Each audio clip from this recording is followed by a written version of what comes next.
Alright, so karong adlaw itudlo na ko sa inyo ha kung or ituturo ko po sa inyo kung paano paganahin or i-operate itong Calande use oil. Kailangan po natin ng gamit like yung bathroom tissue or yung tissue, any kind of tissue, at saka lighter. Ayan. Syempre kailangan po natin yung langis, yung mga pinag-change oilan ng sasakyan, motor, mga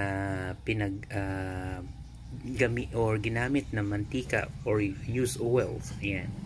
So yan po siya, yung 2 galon na yan, used oil, at dito natin yan siya ilalagay. First thing is kuha po tayo ng tissue. Ayan. So kaya po tissue ang gagamitin natin kasi para hindi po siya mag-cause ng yung tawag dito ng ash or abo pag nagpag-blower po tayo, pag gumamit po tayo ng blower, hindi po siya tatalbog. Ayan. So yan yung unang steps. Lalagyan po muna natin ng supply yung ating kalan. Ayan, sa pamagitan ng pag-open ng grip, or pwede nyo pang i-direct yan dyan. Papatak po dyan yung oil para malagyan po siya ng konting or pundo na use oil. Tapos gagawa po tayo ng tissue na ganito po, pa-circle. Ayan, tapos pag once na nakita nyo na po na meron na po siyang stock na use oil dyan, ayan, dahan-dahan paikot po yan, konti lang po, sakto lang po na mabasa po siya dyan sa loob. And then i-turn off nyo po muna, sorry sa hand ko, i-turn off nyo po muna itong kanyang supply dyan, and then ilagay nyo po itong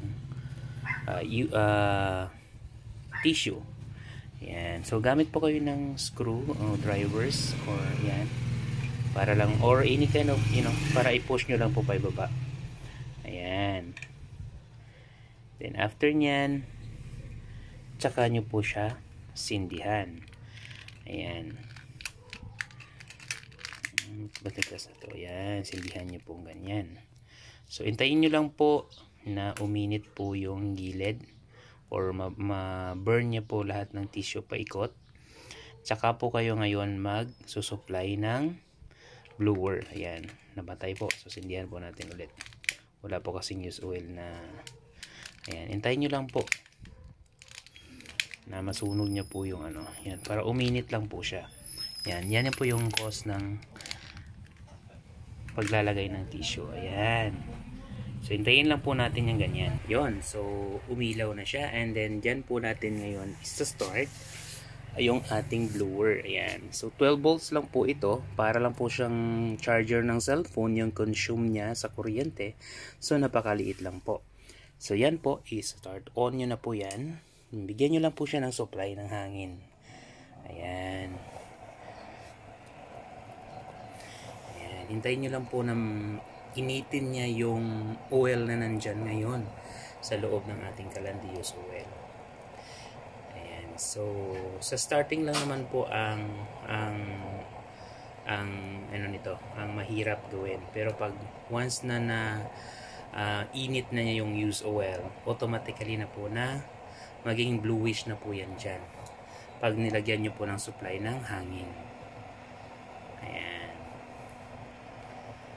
So, alright, so ganyan na po ang kulay ng ating Calande use oil na parang price, or Shilane or Gasol. Yan po yung kanyang kulay pag nakapag-burn na po siya ng used oil. So tuloy-tuloy na po yan hanggang sa makapagluto po kayo. Sa ngayon, temporarily magpapainit tayo ng tubig kasi yan po yung ilaw niya.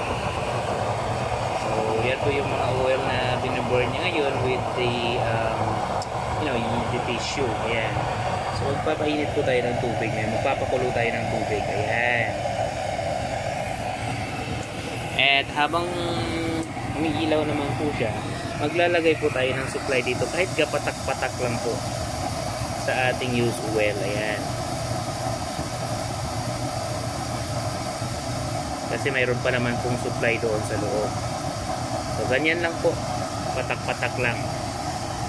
Tingnan nyo naman kung gaano katipid po yan. So ayan po.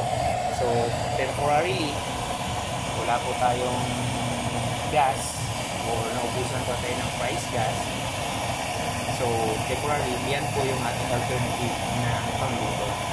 Parang wala po sa ilaw pero mainit po yan. Tingnan nyo po, kulay blue po yung kulay. Ayan.